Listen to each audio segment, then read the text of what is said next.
এমন একটা আমল আছে যে আমল করলে মানুষের ইন্তেকাল করলে তার কবরের আযাব হবে না।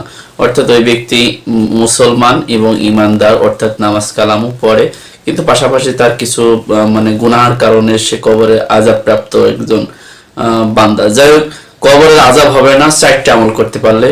তার ভিতরে প্রধান আছে যে ব্যক্তি শহীদী মৃত্যুবরণ করে এই ব্যক্তির কবর আযাব হবে না। আসলে শহীদী মৃত্যু আমাদের কিন্তু সম্ভব না। দ্বিতীয় আছে শুক্রবারে যে ব্যক্তি ইন্তেকাল করে ওই ব্যক্তিকে কিন্তু কবরের আযাব হবে না, ওইটাও আমাদের দ্বারা সম্ভব না, কারণ আমরা জানি না আমরা কিভাবে ইন্তেকাল করব। 3 নম্বরে আছে যে ব্যক্তি পেটের ব্যথায় ইন্তেকাল করে সে ব্যক্তি কবরের আযাব হবে না। কিন্তু পেটের ব্যথায় মরবো কিংবা হার্ট স্ট্রোকে মরবো অথবা কোন রোগে মরবো সেটা তো আমরা নিজেরাও জানি না।